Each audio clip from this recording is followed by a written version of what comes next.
प्रथा है। क्षमा कीजिएगा कि मुझे एक स्त्री को नागपाश में बांधना पड़ा। क्यों तुम पुरुषों को यह अभिमान है कि स्त्री केवल दया का पात्र है, कि वो दुर्बल है, कि वो केवल सृजन कर सकती है? एक स्त्री अगर चाहे तो संहार भी कर सकती है। शताब्दियों से यही तो चला आ रहा है, सम्मान की आड़ में स्त्री का अपमान। यदि आज तुमने ब्रह्मास्त्र का प्रयोग नहीं किया होता तो भीष्म को आना पड़ता, मेरा प्रतिशोध पूर्ण होता। परंतु एक दिन ऐसा आएगा अंगराज, जब भीष्म मेरे सामने खड़ा होगा और वहां ना तुम उसकी रक्षा कर सकोगे, ना तुम्हारा ब्रह्मास्त्र। स्मरण रखना अंगराज, एक स्त्री का प्रेम अगर संसार रच सकता है तो उसकी क्रोध की अग्नि सब कुछ भस्म भी कर सकती है। स्मरण रखना, एक महायुद्ध होगा, महाविनाश होगा, और उस विनाश को तुम भी नहीं रोक पाओगे।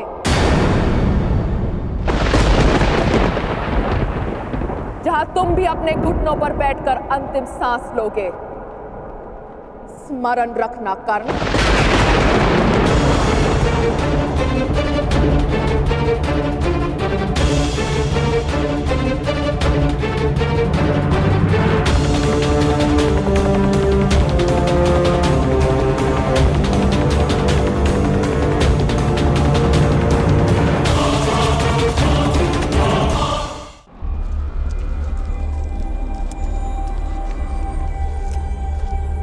बड़ा भयंकर युद्ध था अंगराज।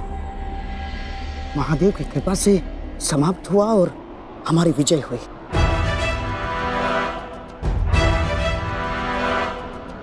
अभी कई युद्ध शेष हैं और कई विजय प्राप्त करनी है गांधार नरेश। हाँ। मैं इस दिग्विजय यात्रा को अंत तक अवश्य पहुंचाऊंगा।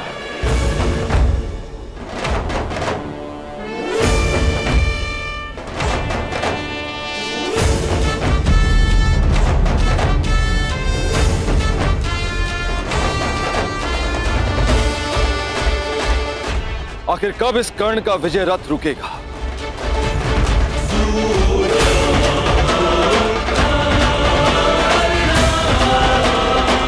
अब तो मैं खुलकर कुछ कर भी नहीं सकता, कोई प्रहार नहीं कर सकता, क्योंकि तुरंत सूर्यदेव इसके समर्थन में आ जाएंगे। सूर्य पुत्र कर्ण,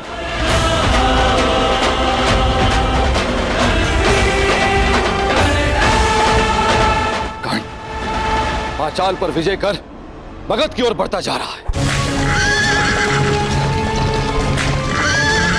वहां मेरा पुत्र अर्जुन घोर तपस्या करके भी महादेव को प्रसन्न नहीं कर पा रहा।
कर्ण ने कलिंग और बंग पर भी विजय प्राप्त कर लिया। अधिक से अधिक शक्तिशाली होता जा रहा है कर्ण।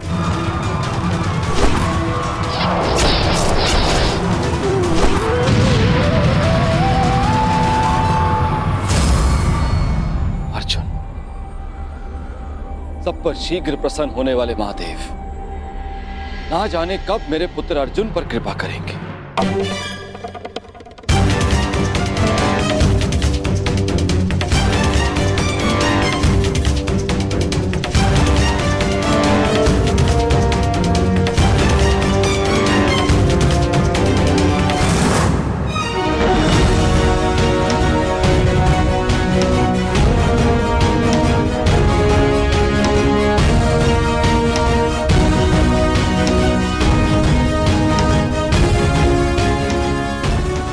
वनवास के 10 वर्ष पूर्ण हो चुके। ये कर्ण अब तक अपराजित है, दिग्विजयी बनने की सीमा पर खड़ा है। क्या करूं मैं और कैसे अपने पुत्र अर्जुन को इस कर्ण से अधिक शक्तिशाली बनाऊं? कैसे?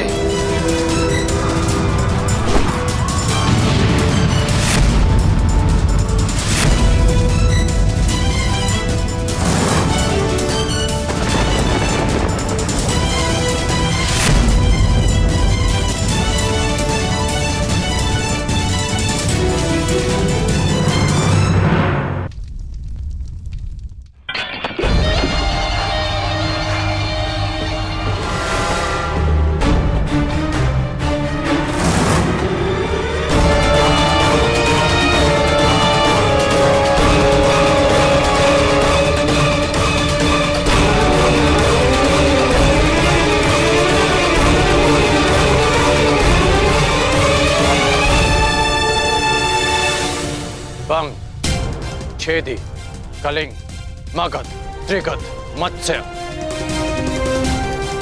इन सब पर या तो विजय मिली है या इनसे संधि हुई है। युवराज, आपके चरणों में भारत के सारे राजाओं के मुकुट प्रस्तुत हैं। कुछ ने स्वेच्छा से दिए हैं और कुछ के शीश काट कर लाए गए हैं। असत्य भाषण तुम जैसे वीर पुरुष को शोभा नहीं देता अंगराज। अभी तक दिग्विजय संपन्न नहीं हुई है, क्योंकि इन मुकुटों में एक मुकुट तो है ही नहीं। उग्रसेन का मुकुट अंगराज। द्वारका अंगराज, द्वारका। अभी तक तुम्हारा द्वारका पर विजय पाना शेष है अंगराज, और द्वारका पर विजय पाए बिना मेरे सम्राट दुर्योधन की दिग्विजय अधूरी होगी अंगराज।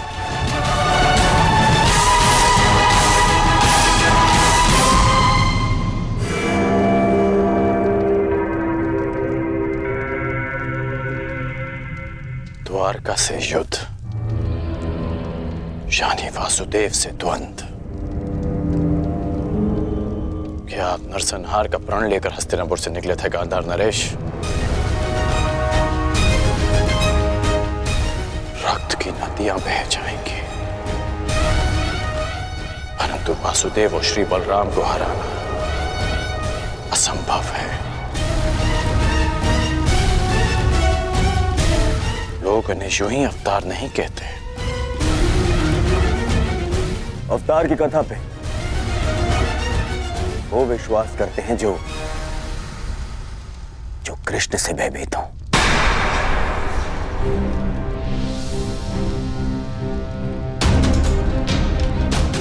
तुमने ही कहा था ना मित्र कि भावी युद्ध के लिए शक्तिशाली राजाओं को अपने समर्थन में लेना आवश्यक होगा। बिना द्वारका के ये कैसे संभव होगा मित्र?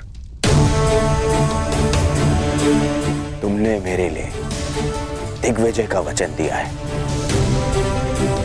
क्या उसे पूर्ण नहीं करोगे मित्र? द्वारका का साथ अवश्य मिलेगा युवराज। शक्तिशाली को मित्र संधि से बनाया जाता है, युद्ध से नहीं।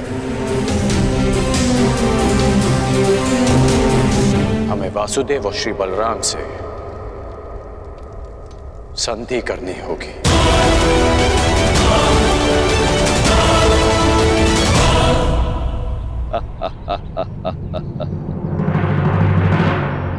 द्वारका से संधि?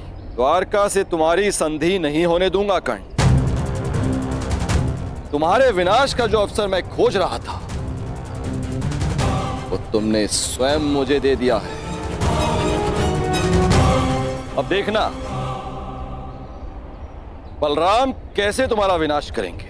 ना ही ये सूर्यदेव बलराम के आगे कुछ कर पाएंगे और ना ही गोवर्धन उठाकर मुझे नीचा दिखाने वाला वो वासुदेव कृष्ण।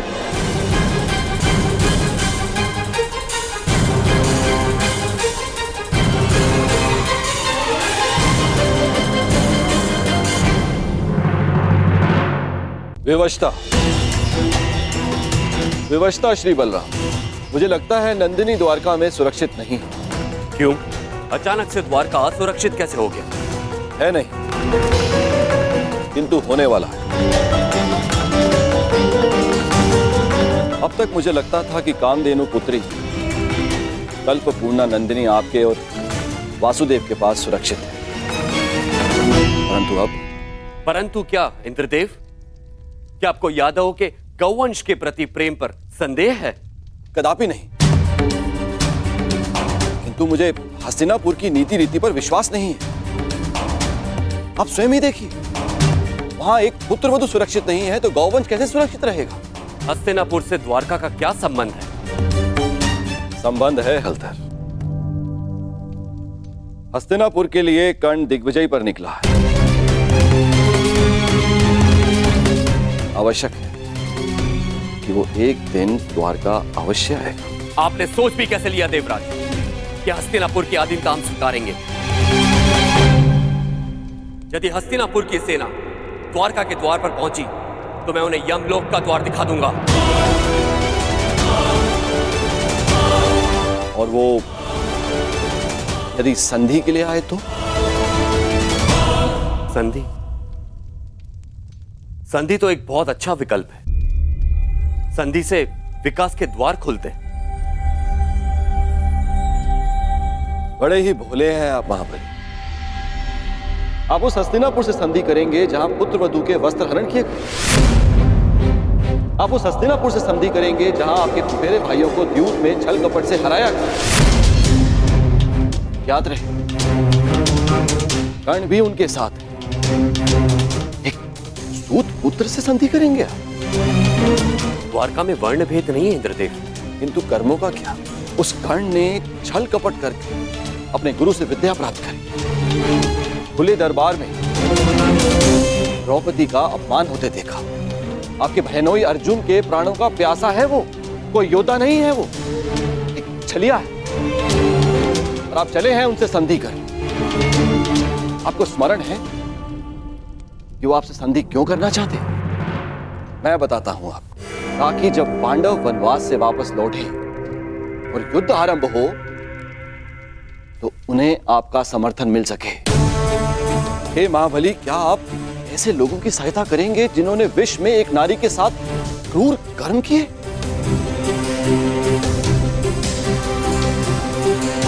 तो और क्या विकल्प हो सकता है इंद्रदेव? यदि कोई मित्रता का हाथ बढ़ाने के लिए आपके घर तक आए तो आप उसे कैसे ठुकरा सकते हैं?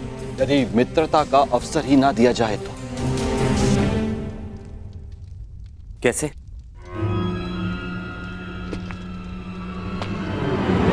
अश्वमेघ यज्ञ से, इससे पहले कि वो कर्ण द्वारका पहुंचे, आप अपने नाना श्री के प्रतिनिधि बनकर यज्ञ आरंभ कीजिए। अश्व छोड़िए। यदि कर्ण ने उस अश्व को जाने दिया तो वैसे ही हस्तिनापुर आपका अधीन हो जाएगा, और यदि रोक लिया तो आप युद्ध करके उसका नाश कर सकते हैं।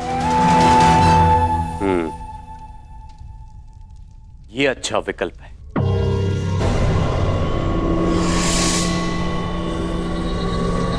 यदि ऐसा है तो मैं नंदिनी को आपके सानिध्य और आपकी सुरक्षा में छोड़ने के लिए तैयार हूं।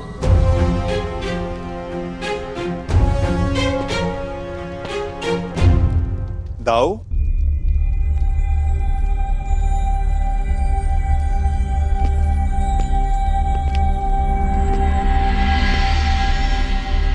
बिना कर्ण की मंशा जाने उससे युद्ध करना मुझे उचित प्रतीत नहीं होता दाऊ।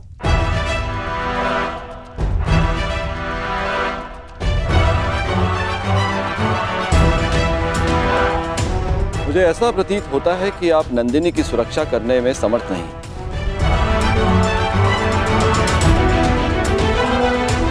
ऐसी स्थिति में आप उसे लौटा ही दीजिए। यदि नंदिनी यहां से गई तो द्वारका का अपमान होगा, जो मुझे स्वीकार नहीं। नंदिनी यहीं पे रहेगी।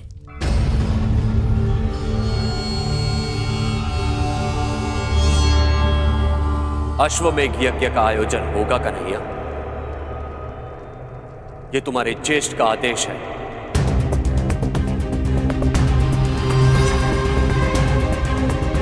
क्या तुम्हें अस्वीकार है? यदि अश्वमेघ यज्ञ नहीं हुआ तो नंदिनी द्वारका को छोड़कर चली जाएगी और यह द्वारका के लिए बहुत ही अपमानजनक बात होगी। क्या यह स्वीकार है?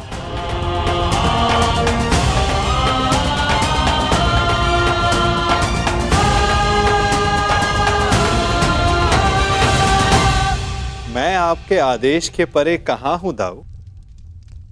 जैसी आपकी इच्छा।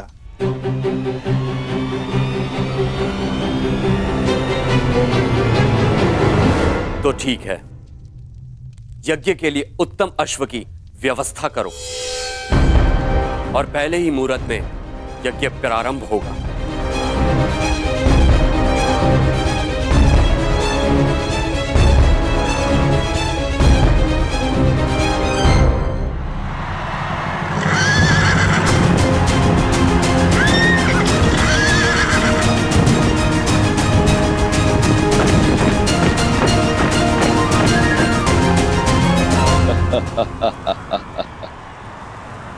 इसे कहते हैं समय का चक्र। हर मोड़ पर तुमने मुझे पराजित किया है कर्ण,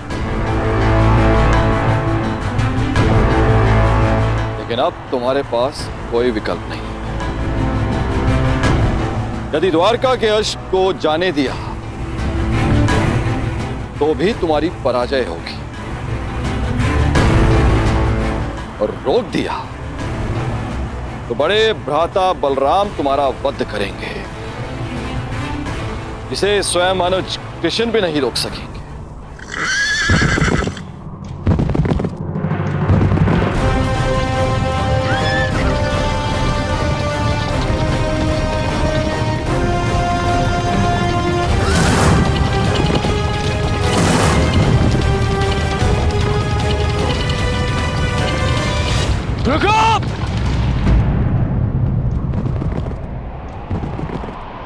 क्या हुआ मित्र? रुकने का संकेत क्यों किया? द्वारका के निकट ही है। अश्व के पश्चात के स्वर सुनाई दे रहे हैं युवराज।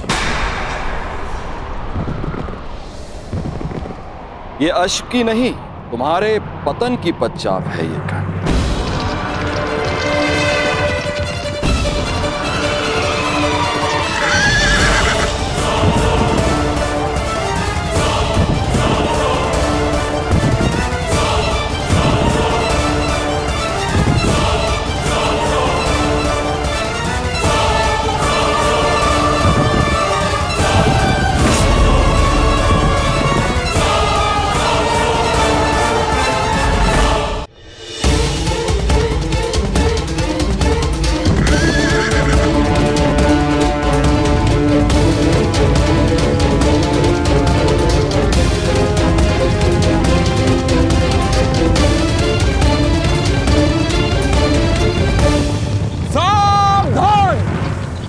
अश्वमेघ यज्ञ का अश्व है जो श्री बलराम और श्री कृष्ण की सुरक्षा में है।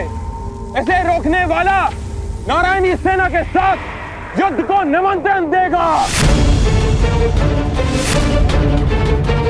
अंगराज, ये अश्वमेघ यज्ञ कर रहे हैं तो हम भी दिग्विजय यात्रा पर निकले हैं। रोक लो यश, हो जाने दो युद्ध। आज उस छलिए कृष्ण को भी हस्तिनापुर के वाणों का स्वाद चखने दो। नहीं मामाश्री, बात केवल कृष्ण की नहीं, हलधर बलराम की भी है। एक बार बलराम ने हमारी मित्रता स्वीकार कर ली, फिर जीवन भर पांडव हमारे समीप नहीं आ पाएंगे और ना ही कृष्ण हमारा कुछ भी बिगाड़ पाएगा। कर्ण, बलराम जैसे महाबली वीर से अभद्रता उचित नहीं। नहीं दुर्योधन, ना। आज इस अश्व को यूं ही जाने दिया तो सारे भारतवर्ष में यह संदेश जाएगा, यादवों का वर्चस्व स्वीकार कर लिया है हस्तिनापुर ने।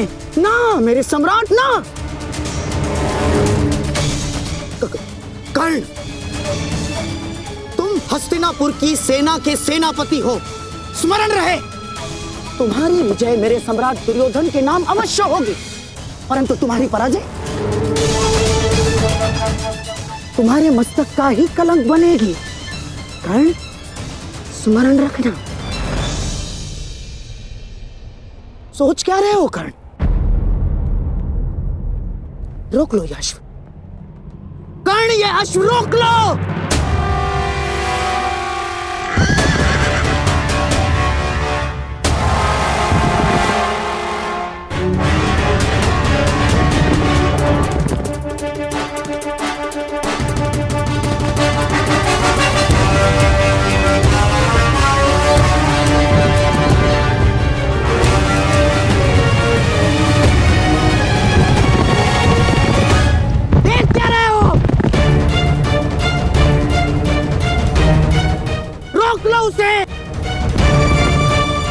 नहीं।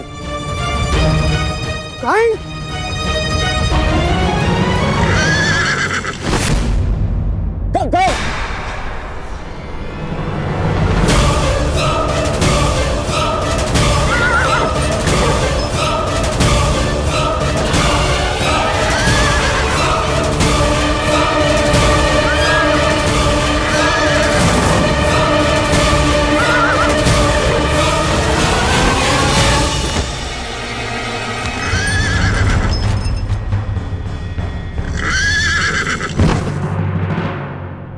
ये तुमने क्या किया मित्र? अब श्री बलराम का कोप सेना होगा हमें। अश्व को रोका गया है। आक्रमण!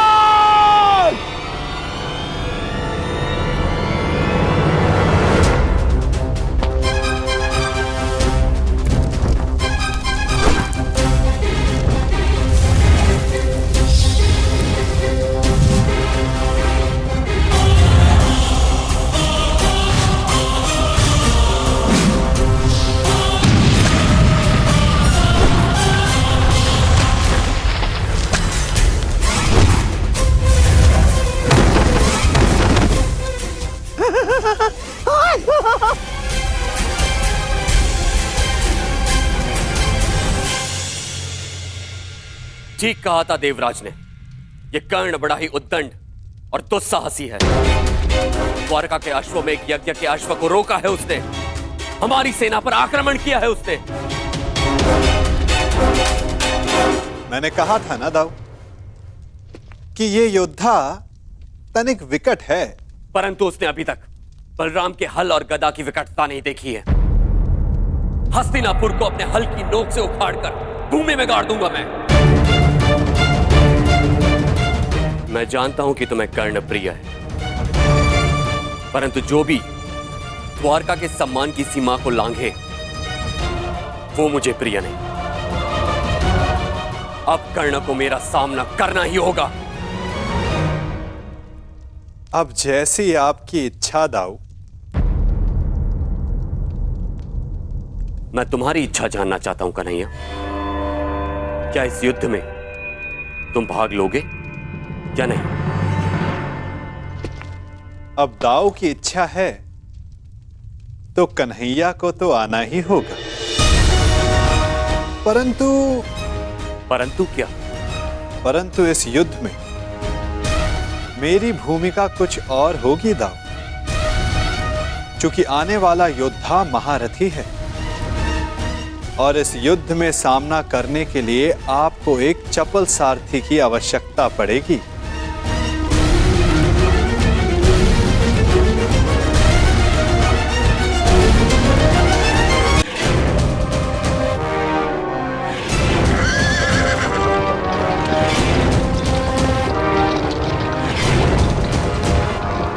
लो सम्राट, ये छलिया सारथी बनकर आया है, अर्थात शस्त्र नहीं उठाएगा।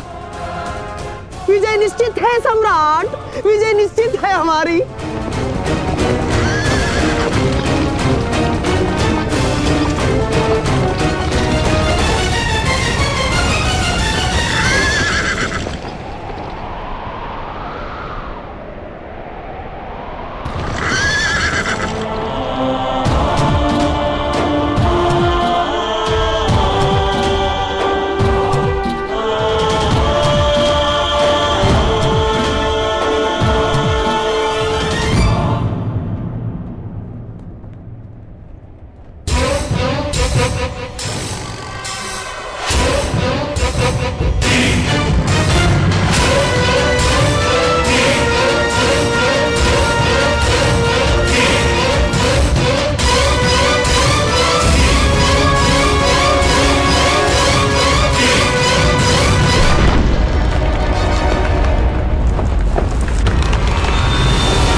द्वारका के अश्व को रोकने वाले कर्ण,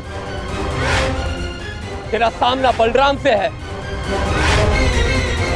अपने प्रियजनों का स्मरण कर ले, क्योंकि तेरा स्वागत स्वयं यमराज करने वाले हैं। शत्रु ने ललकारा है, अंगराज उत्तर दो।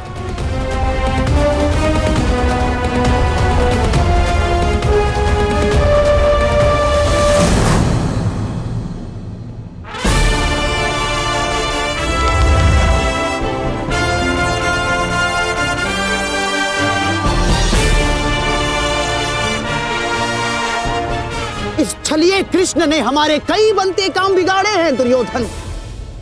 आज इसकी पराजय का आनंद हम उठाएंगे, द्वारका का पतन होगा।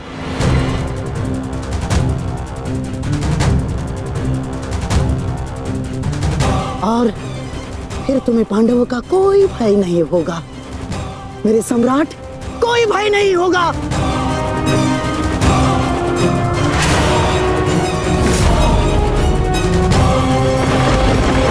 बाण संधान करो कर्ण, तुमने बाण संधान किया और मेरा प्रतिशोध पूर्ण होगा।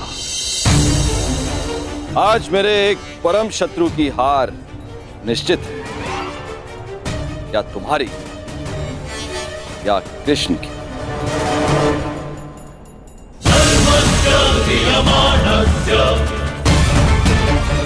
चला बाण चला कर्ण, ये तेरे बाण ही तेरी मृत्यु का कारण बनेंगे। देख रहे हो कन्हैया, जिस कर्ण से तुम्हें इतना स्नेह है वो कितना दृष्ट है।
हस्तिनापुर की मित्रता स्वीकार करें।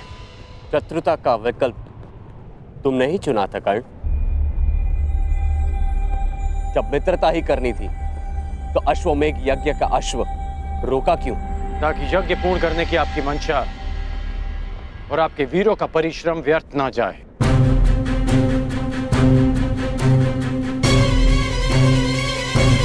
इस अश्व को ध्यान से देखिए। इस अश्व का दायां कान कटा हुआ है।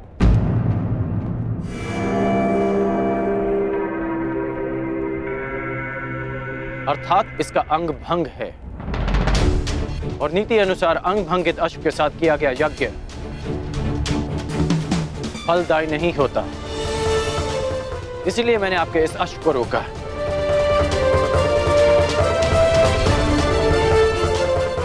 हलधर, मैं स्वयं आपको समझाना चाहता था, परंतु उससे पूर्व आपके वीरों ने मुझ पर आक्रमण कर दिया और कदाचित मुझे उसका उत्तर देना पड़ा। परंतु आपने स्वयं देखा होगा कि मैंने उन्हें केवल निशस्त्र किया, उनके प्राण नहीं लिए। तो तुमने मेरी सहायता करने के लिए अश्व रोका। अद्भुत, हम प्रसन्न हुए।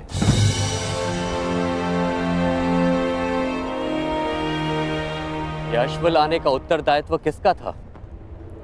कान्हा, तुम सबको यही कहते हो ना कि तुम मेरी आज्ञा का पालन करते हो, लेकिन परिणाम में वही होता है जो तुम चाहते हो।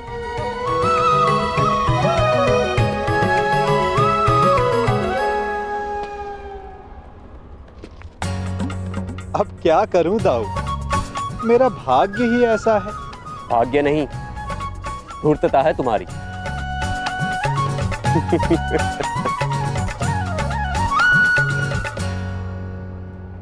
तुम्हें लेके मेरे मन में जो भ्रम था, वो भ्रम तुमने तोड़ दिया है। हम प्रसन्न हुए।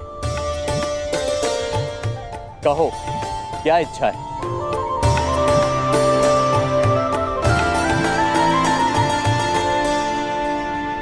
आपसे मित्रता की इच्छा है हलधर।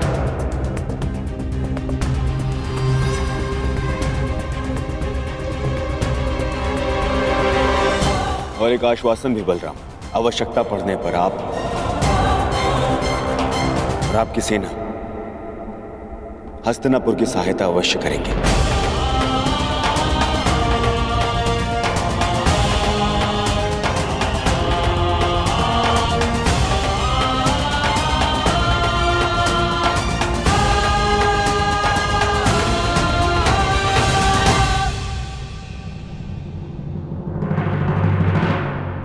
स्वीकार है।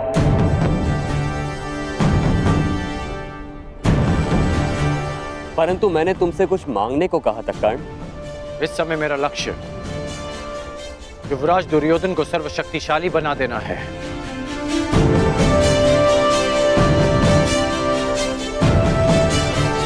इसलिए मैं चाहता हूं कि आप युवराज दुर्योधन को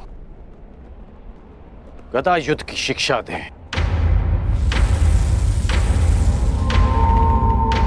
और इन्हें संसार का सर्वश्रेष्ठ गदाधारी बना दें।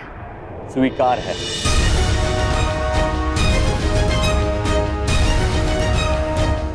आओ, द्वारका का आतिथ्य ग्रहण करो।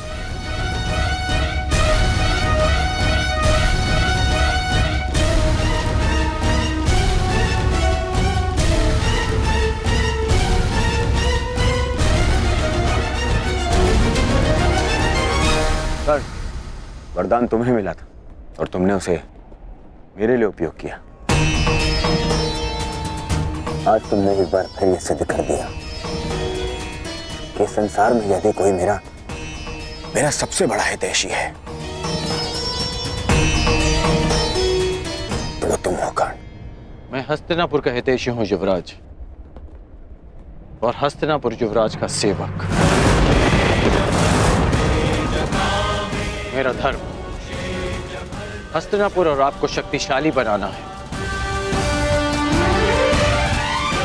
प्रणिपात युवराज।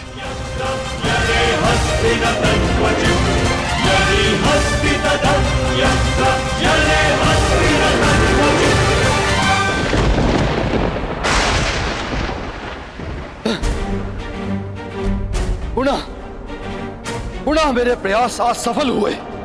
मेरे इतने कठोर परिश्रम के बाद भी उस कर्ण को द्वारका का समर्थन मिल ही गया। उस कर्ण की दिग्विजय पूर्ण हुई। अभी तक मेरे पुत्र अर्जुन को कुछ भी प्राप्त नहीं हुआ, कुछ भी नहीं। समय आ गया है, समय आ गया है, मुझे ही कुछ करना होगा। इस कर्ण के सौभाग्य को दुर्भाग्य में परिवर्तित करना होगा।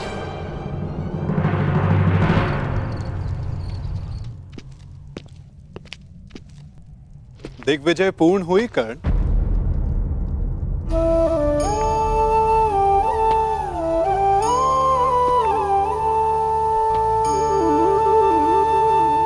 लगभग 12 वर्षों तक तुम लगातार युद्ध करते रहे हो।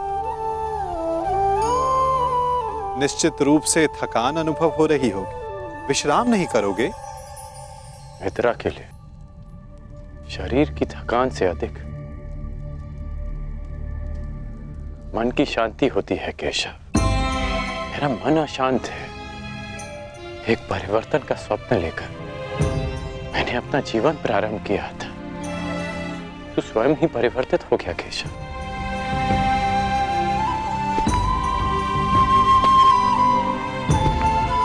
परिवर्तन चाहते और स्वयं के परिवर्तित होने से घबराते हो। ये दोहरा व्यवहार उचित नहीं राधे। मैं ऐसा परिवर्तन नहीं चाहता था केशव।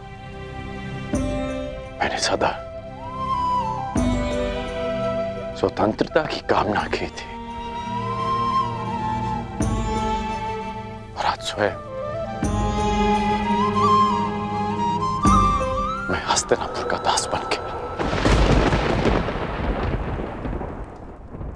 मैंने तो कितनी बार तुमसे ये बंधन तोड़ देने का आग्रह किया अंगराज,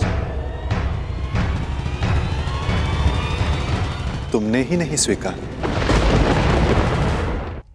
जानते हो मन में संतोष क्यों नहीं है? क्योंकि लक्ष्य शुद्ध होने के साथ साथ साधन और सहायक भी शुद्ध होने चाहिए। और तुम ये भली भांति जानते हो कि तुम्हारे सहायक कैसे हैं। मित्र, अब भी समय है तुम्हारे पास। नहीं केशव, समय बीत चुका है। मैं अपना वचन नहीं तोड़ सकता।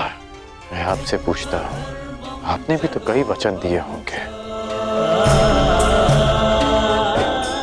क्या आप अपने वचन तोड़ सकते हैं?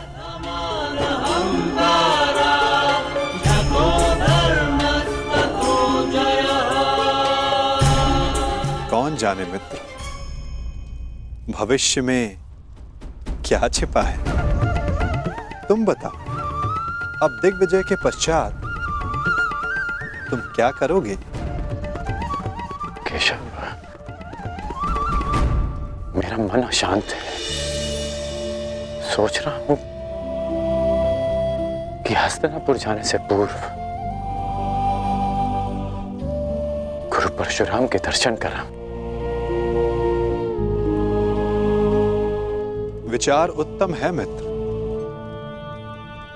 परंतु स्मरण रखना, कभी कभी अकेला यात्री मार्ग में भ्रम के जाल में फंस जाता है। प्रयास करना कि भ्रम के जाल में ना उलझ जाओ। केशव, जिस परिस्थिति में मैं हूं, कोई भ्रम मुझे क्या सताएगा?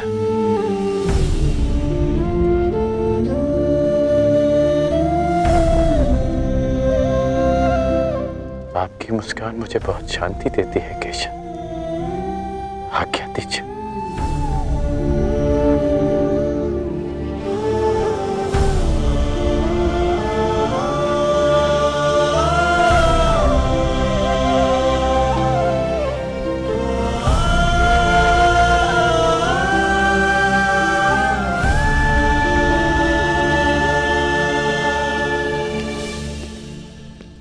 कभी कभी मनुष्य परिस्थितियों का खिलौना बन जाता है मित्र। कभी कभी मंतव्य शुभ होने पर भी गंतव्य पर कुछ अशुभ हो ही जाता है। इसीलिए यात्रा में सावधानी आवश्यक है। तनिक सी असावधानी बहुत बड़ी दुर्घटना को जन्म दे देती है।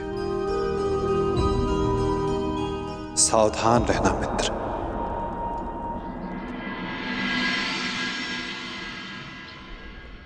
अपने गुरु से भेंट करने से मैं तुम्हें रोक नहीं सकता मित्र, परंतु मैं चाहता था कि तुम मेरे साथ में हस्तिनापुर चलो, मेरे इस दिग्विजय का सम्मान और सत्कार प्राप्त करो। युद्ध में बाण धनुष से चलाए जाते हैं युवराज, परंतु विजय सदा योद्धा की मानी जाती है। उसी भांति दिग्विजय आपकी है। मैं तो केवल एक निमित्त मात्र हूं।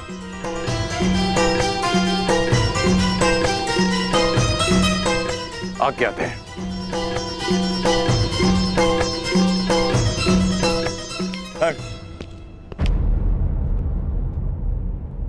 अपने मित्र को हार कर ये दिग्विजय अधूरी है मित्र। 12 वर्ष बीत गए। इन 12 वर्षों में तुमने मेरे लिए धनुष उठाए, परंतु कभी दृष्टि नहीं उठाई।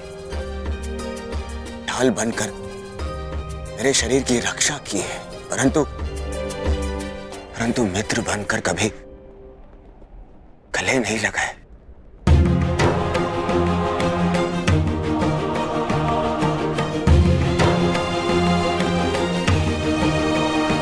मुझे तो यह समझ में नहीं आता कि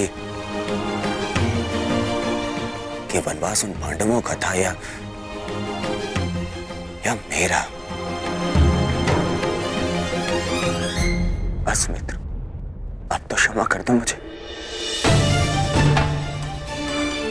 एक दिग्विजेता को अपने सेवक से क्षमा मांगना शोभा नहीं देता युवराज।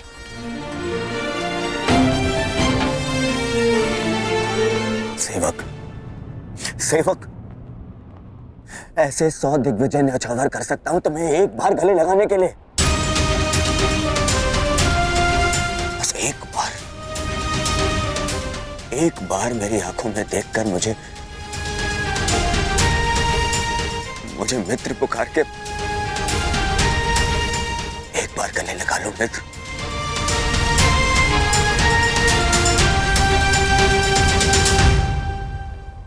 कदाचित एक बार उस मित्र की पुकार युद्ध भवन में भी सुन ली होती है आपने युवराज।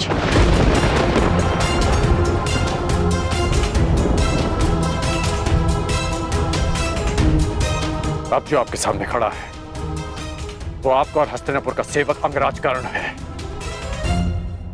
आपका मित्र राधे कर्ण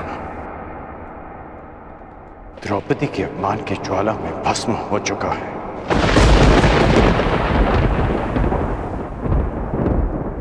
और जो भस्म हो जाते हैं वो किसी को गले नहीं लगा पाते।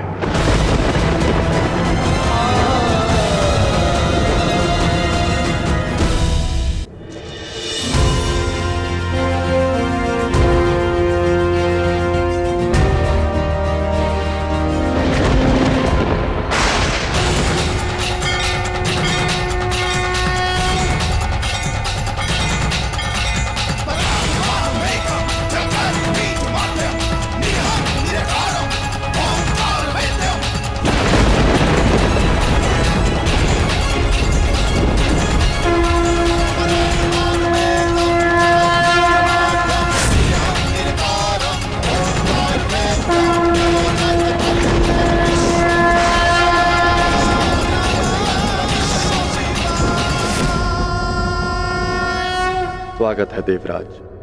आपके पदचाप ने आपके आने की सूचना दे दी थी मुझे। मेरे पदचाप तो आपने सुन लिए महादेव, परंतु 12 वर्षों से पुकार रहे मेरे पुत्र अर्जुन के स्वर आपके कानों तक क्यों नहीं पहुंचे? क्यों उसकी तपस्या का ताप आपके मन को नहीं पिघला सका? यदि अर्जुन आपका पुत्र ना होता तो क्या तब भी आप उसका कष्ट लेकर मेरे पास आते?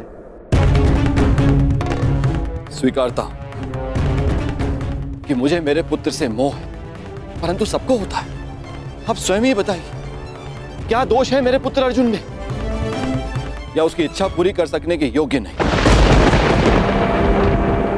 देवराज, वृक्ष पर लगे फल को खाने की इच्छा करने वाले को मात्र वृक्ष पर लगे फल को तोड़ने का परिश्रम करना पड़ता है। मोती की आकांक्षा करने वाले को सागर के तल तक जाने का परिश्रम करना पड़ता है। ठीक उसी प्रकार अमृत पीने की इच्छा करने वाले को भी गहन साधना का विष पीना पड़ता है। आपका पुत्र मुझसे पशुपतास्त्र की इच्छा रखता है। यह विध्वंसकारी अस्त्र उसे देने से पहले यह जान लेना आवश्यक है कि क्या वो उसके योग्य है। शक्तियों के साथ साथ उत्तरदायित्व भी बढ़ता है। यह जान लेना आवश्यक है कि क्या वो ये उत्तरदायित्व उठाने योग्य है या नहीं। पशुपतास्त्र पाना है, कई परीक्षाओं का सामना करना पड़ेगा अर्जुन को। अपने पुत्र के मोह में आपने क्या क्या किया है, मुझसे कुछ छिपा नहीं। पूरे पुत्र को नीचा दिखाने के लिए आपने देवराज पद की गरिमा को किस तरह लांछित किया है, भली भांति जानता हूं। देवराज, यदि एक पिता अपने पुत्र की परीक्षा लेता है तो पुत्र प्रशंसा पाता है। जब एक पिता पुत्र की प्रशंसा करता है तो पुत्र केवल परीक्षा पाता है। आशा है कि अगली भेंट देवराज इंद्र से होगी, पुत्र मोही पिता से नहीं।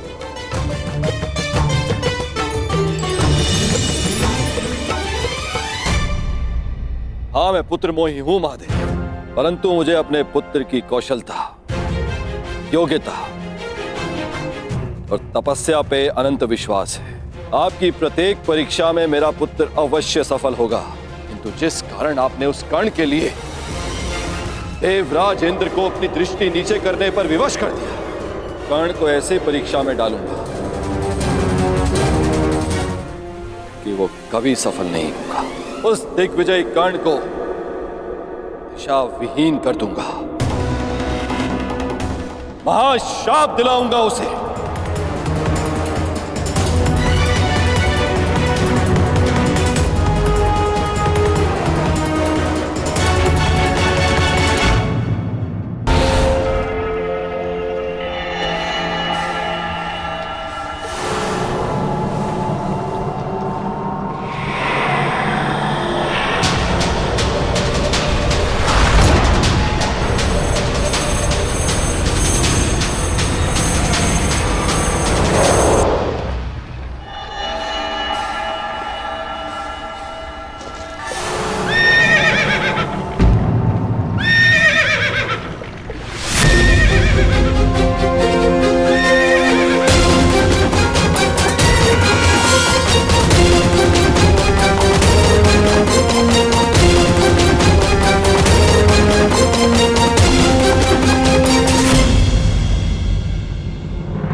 गौरांग वत्स, तनिक प्रतीक्षा करो, तुम्हें भी अपनी माँ का दूध पान करने का अवसर मिलेगा।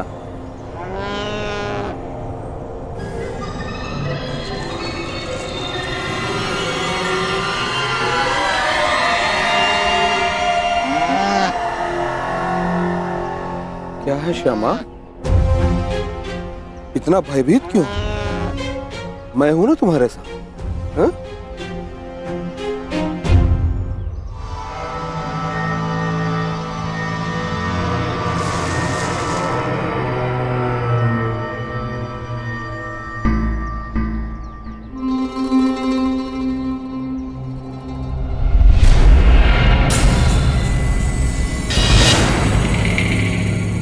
अपना मंतव्य ज्ञात है ना?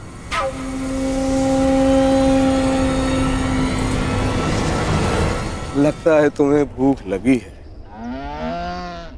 अभी मैं तुम्हारे लिए चारा लेके आता हूं, ठीक है?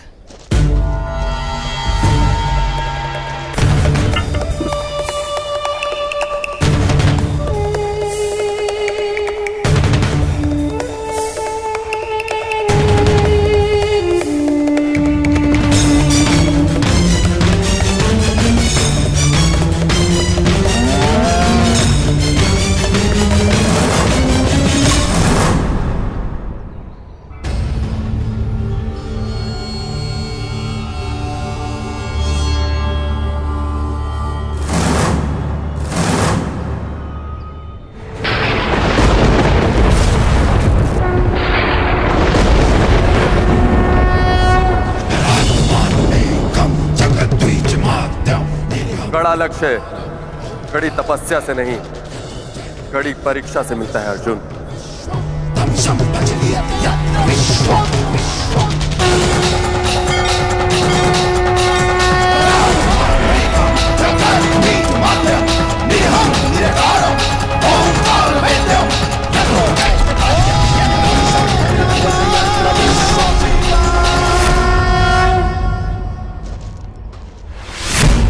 गौरांग, गौरांग,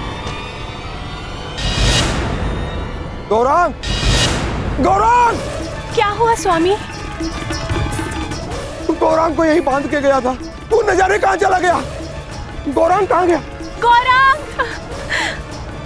अगर वो नहीं मिली तो श्यामा अपने प्राण त्याग देगी, और आप तो जानते ही हैं स्वामी कि श्यामा हमारे जीवन का एकमात्र सहारा है।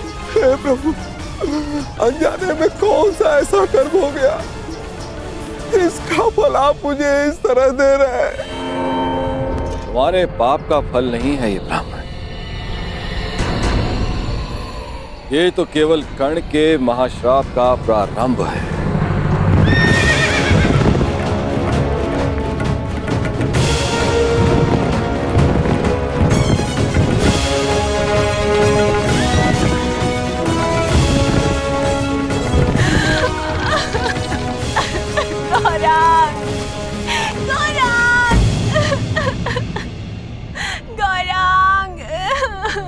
क्या हुआ ब्राह्मण देव?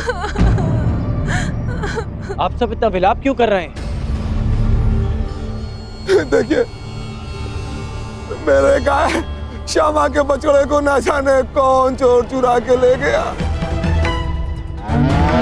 अगर मेरा गौरांग नहीं मिला तो ये बेचारी छटपटा कर अपने प्राण त्याग देगी। आप मेरी कोई सहायता करिए। आप निराश ना हो ब्राह्मण देव, मैं समय रहते इस गाय के बछड़े को वापस ले आऊंगा सुरक्षित। ये मेरा वचन है।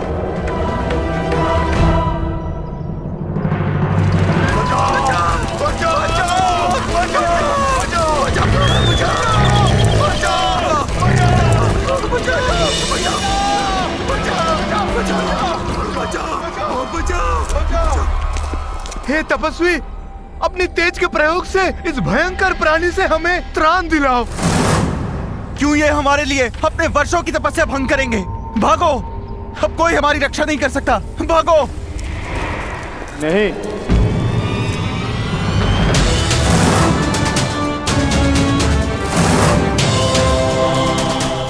एक क्षत्रिय के लिए किसी की रक्षा करना किसी भी तपस्या से अधिक आवश्यक है। मैं वचन देता हूं, इस हिंसक पशु से मैं आपकी रक्षा करूंगा। तपस्या भंग हो जाए, परंतु कौंतेय का क्षत्रिय धर्म भंग नहीं होगा।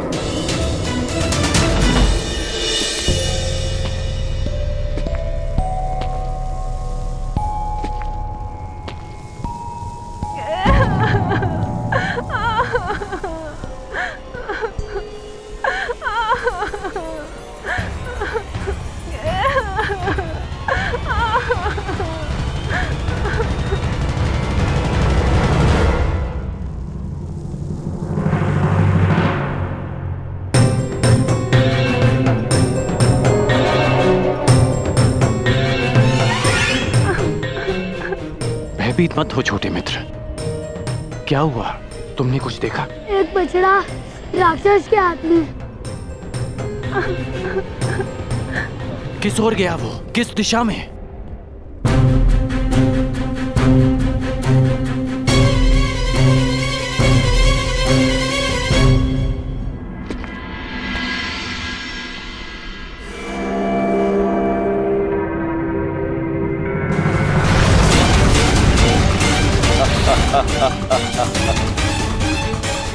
जाओ कर्ण, जाओ, अपने विनाश की ओर जाओ।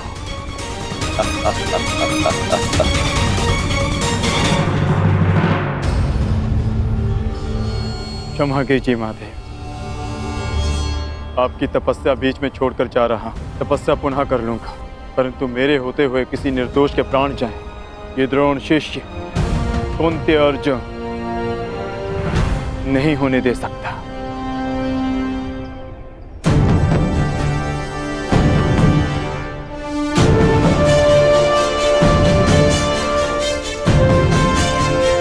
अपने उत्तरदायित्व का भान तो है इसे। अब देखना यह है कि शक्ति को संभाल पाने का सामर्थ्य है या नहीं।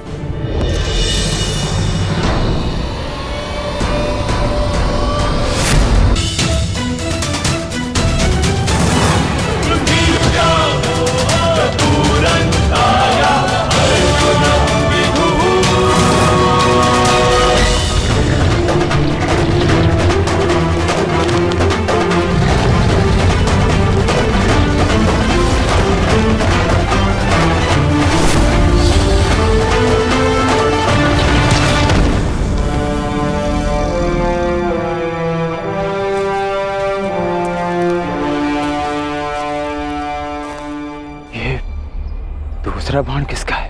ये बाण मेरा है।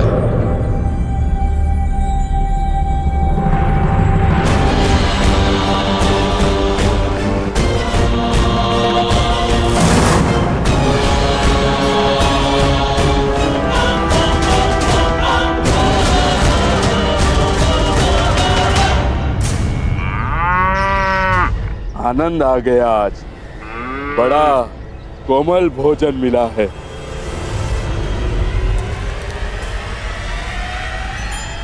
सावधान!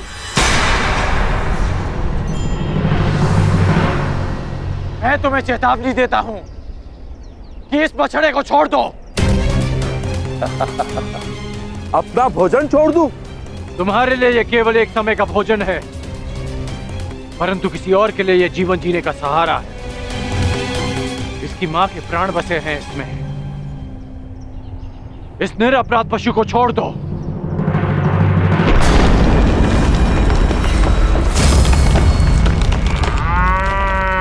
ये मेरा भोजन है, नहीं छोड़ूंगा इसे। मैं तुम्हें वचन देता हूं कि मैं तुम्हें भरपेट भोजन करवाऊंगा।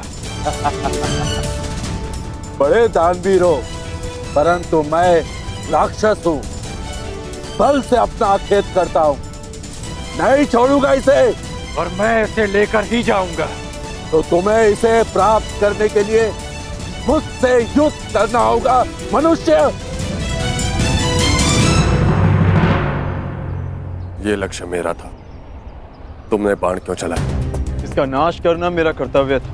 अब प्रश्न ये उठता है कि लक्ष्य किसने पहले भेदा और किसका कर्तव्य पहले पूरा हो। इसका वध तो मेरे बाण ने किया, परंतु आप इसे ले जा सकते हैं महोदय। ये मेरे किसी काम का नहीं।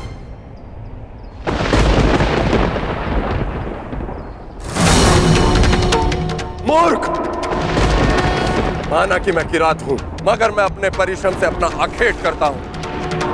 मैं किसी की भिक्षा पर अपना जीवन व्यतीत नहीं करता। इसे तो मैं अवश्य लेके जाऊंगा, परंतु इसे ले जाने से पहले मैं ये अवश्य सिद्ध करूंगा कि इसे मैंने मारा है। तुम कौन हो, कहां से आए हो और क्या सिद्ध करना चाहते हो? मुझे इससे कोई लाभ नहीं। ले जाओ इसे।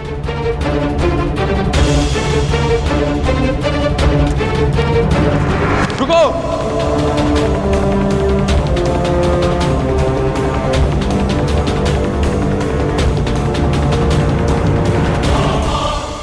बिना ये निर्णय किए कि मेरे बाण तुम्हारे बाणों से अधिक तीव्र और अधिक तीक्ष्ण है, मैं यहां से नहीं जाऊंगा। तुम्हारा ये अभिमान तोड़े बिना मैं यहां से नहीं जाऊंगा।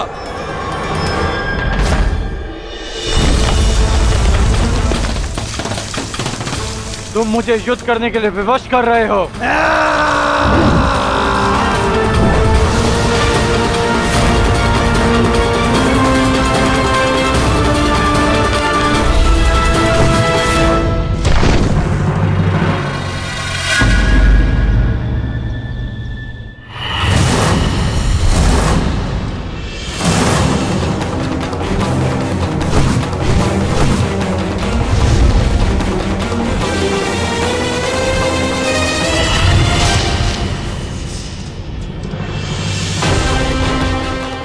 एक बाण काट दिया, इसका अर्थ ये नहीं कि तुम्हें विजय मिली।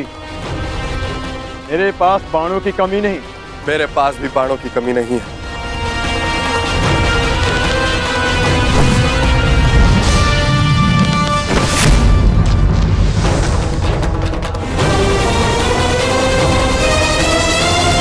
तुम्हें केवल अपने बाणों पर घमंड है योद्धा, किंतु मेरे पास बाणों के साथ साथ और भी शस्त्र हैं।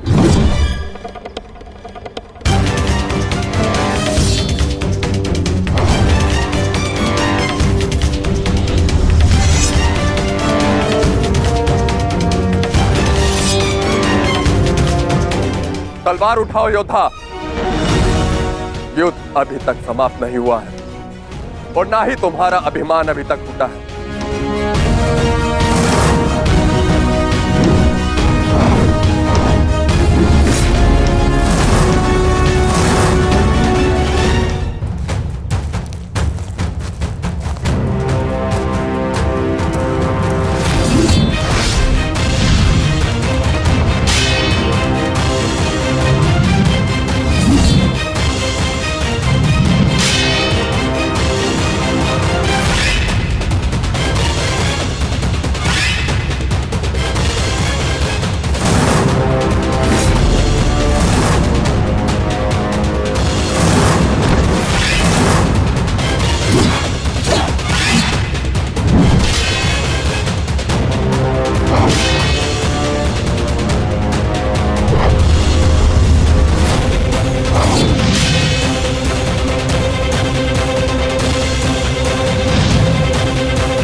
बहुत हुआ खेल, अब अपने इष्ट को स्मरण कर लो किरात, क्योंकि वैष्णव अस्त्र से अब तुम्हें कोई नहीं बचा सकता।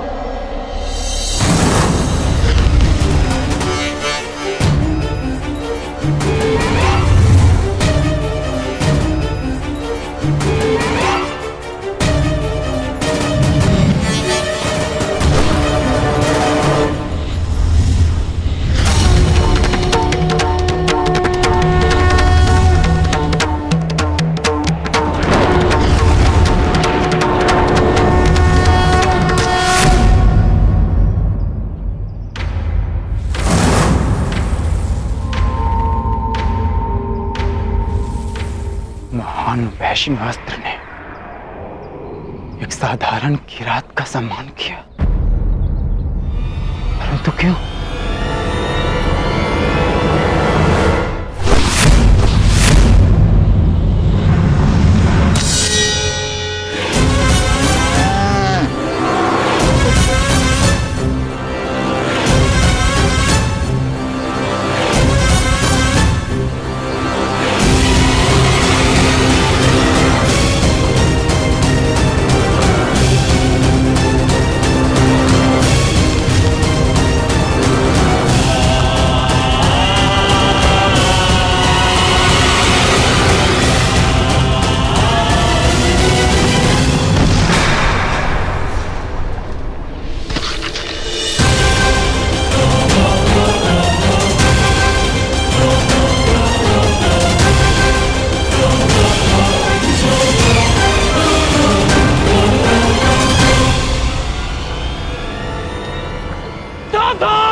आ गया है राक्षस।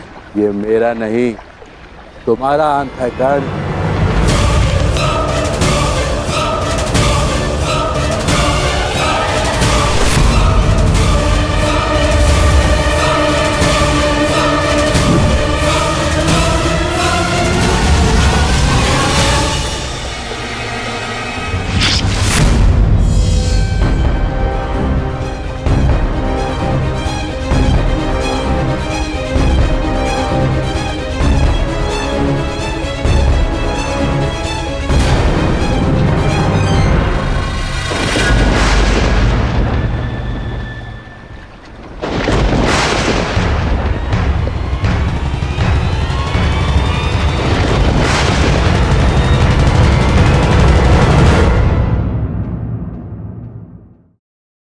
माता श्यामा की भी हत्या की है।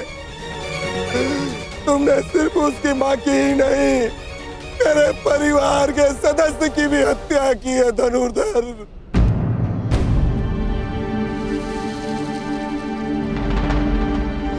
ब्राह्मण देवा, आपको भ्रम हो रहा है। भला मैं क्यों मारूंगा इसे? गौ हत्या का महापाप किया है तुमने। तुम्हारे पास उसके बच पाने का कोई अवसर नहीं है।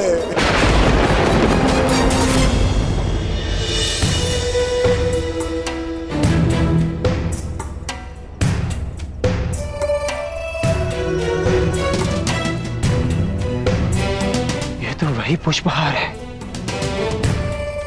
जो मैंने शिवलिंग को अर्पित किया था।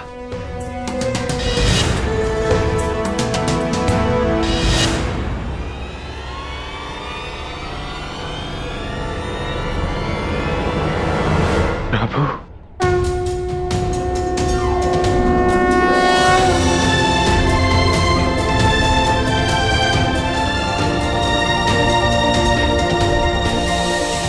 मुझे क्षमा कर दीजिए प्रभु, मैं आपको पहचान नहीं पाया। आपको पहचान नहीं पाया प्रभु, मुझे क्षमा कर दीजिए।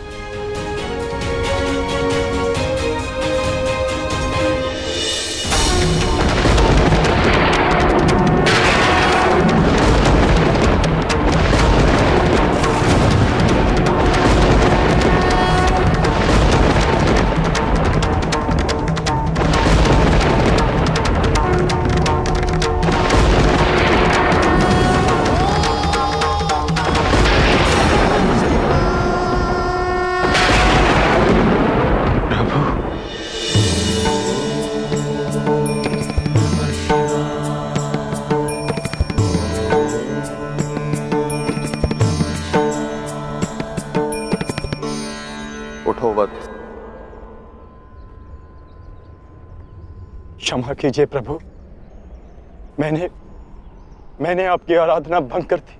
क्योंकि यही उचित था। मनुष्य की सबसे बड़ी आराधना उसका कर्तव्य का पालन होता है अर्जुन, जो तुमने भली भांति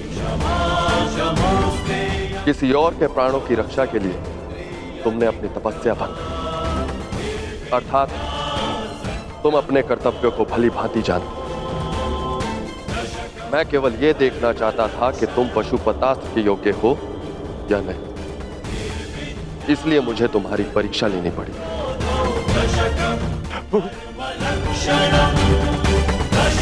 और तुम इस परीक्षा में सफल हुए अर्जुन।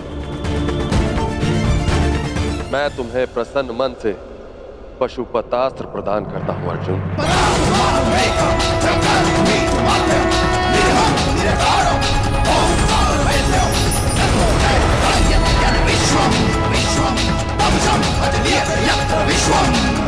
कल्याण हो।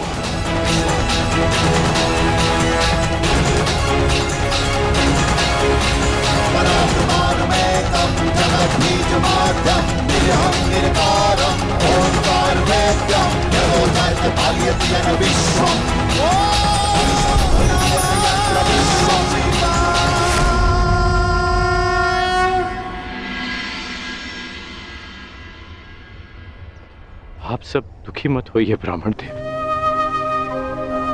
मैं मानता हूं कि अनजाने में मुझसे पाप हुआ।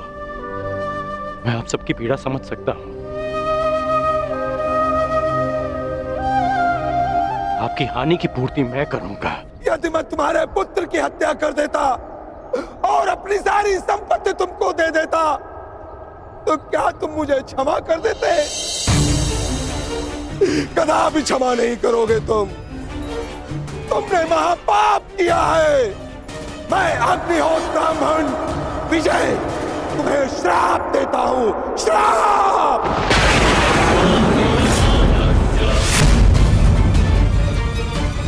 किस प्रकार तुमने कीचड़ में फंसे हुए मेरे असहाय बछड़े को मारा है, उसी प्रकार तुम भी एक दिन पृथ्वी में असहाय गिरे रहोगे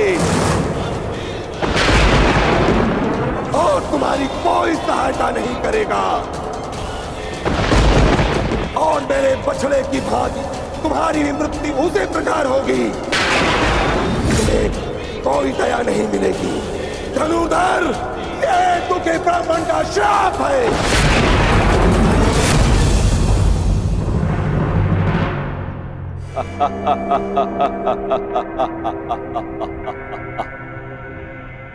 सूर्य पुत्र कर्ण, सूर्य पुत्र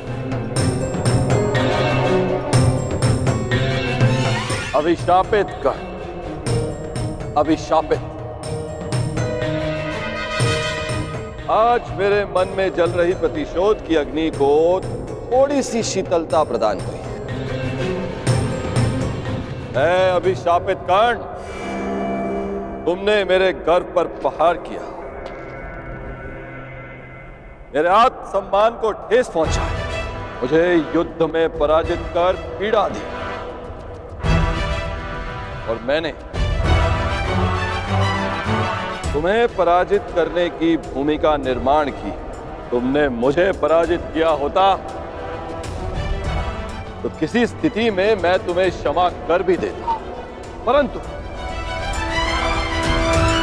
तुमने मेरे पुत्र अर्जुन के विरुद्ध खड़े होकर अपने जीवन की सबसे बड़ी भूल की है। जब तक तुम्हारा संपूर्ण विनाश नहीं हो जाता, तब तक ये देवराज इंद्र संतोष से विश्राम नहीं करे। धनुर्धर, मेरा श्राप कभी व्यर्थ नहीं जाएगा। गौ हत्या के पाप का दंड तुम्हें हमेशा डसता रहेगा, डसता रहेगा।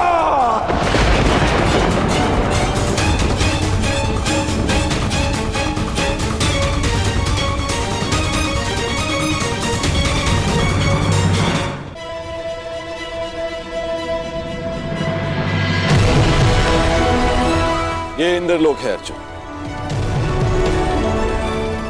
यहां दुख की परछाई भी नहीं, यहां केवल सुख, आनंद है, शांति।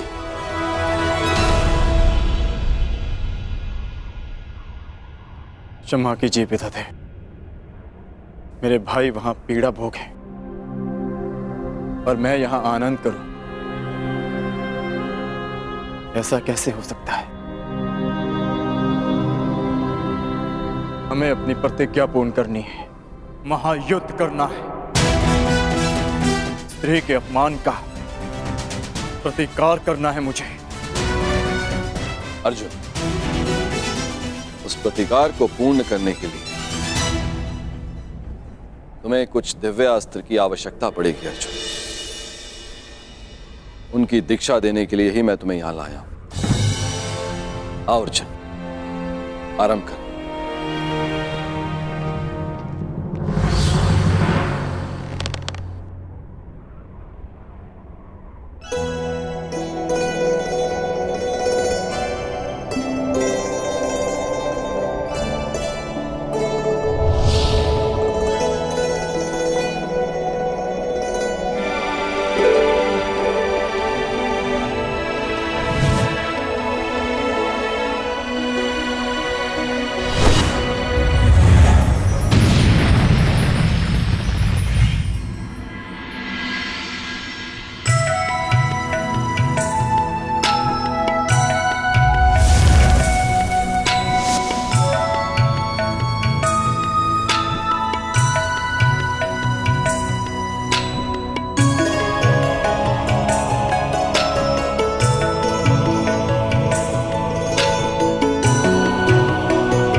ब्राह्मण विजय, तुम्हें श्राप देता हूं, श्राप।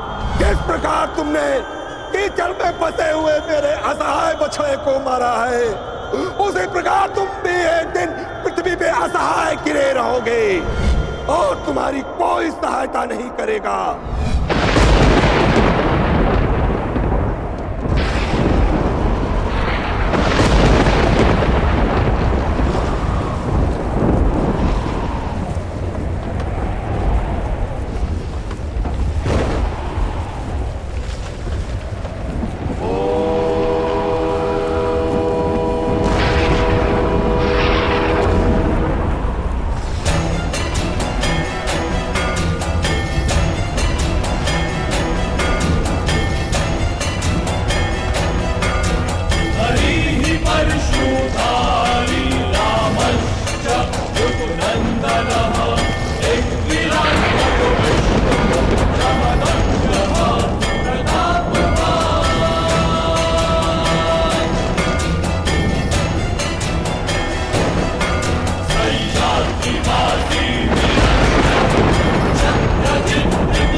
आज एक बार फिर परशुराम का फरसा उठा है, क्योंकि घोर अन्याय हुआ है। मेरे शिष्य को अकारणी श्राप दिया गया है। मैं पूरे संसार का सर्वनाश कर दूंगा, मैं ध्वंस कर दूंगा।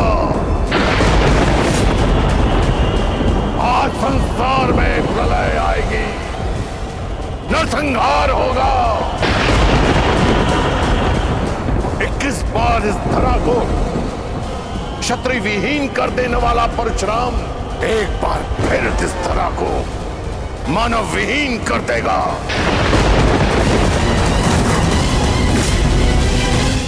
कार का बदला उपकार से ना चुकाना, ऐसे मानव जाति को जीवित रहने का कोई अधिकार नहीं देगा परशुराम। नहीं गुरुदेव, नहीं।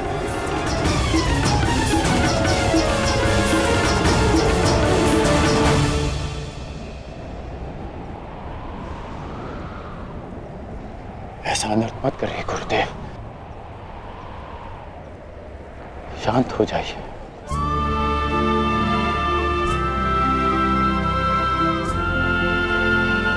इतना क्रोध क्यों गुरुदेव? मुझे तो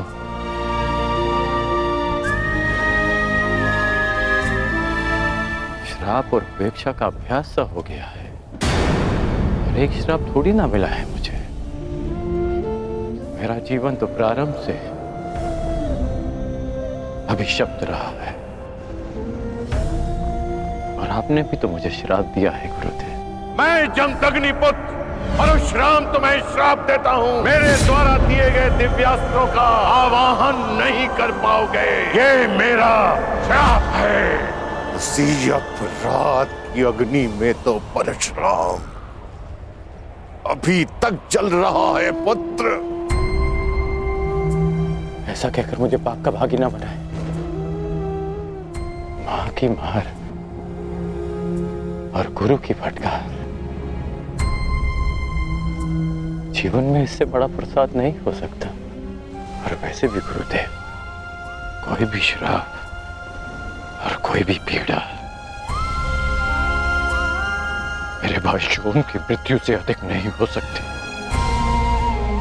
मुझे परिवर्तन चाहिए, न्याय चाहिए, समानता चाहिए गुरुदेव। और इस न्याय, परिवर्तन और समानता को पाने के लिए मैं एक श्राप तो क्या, सहस्त्र श्राप सह सकता।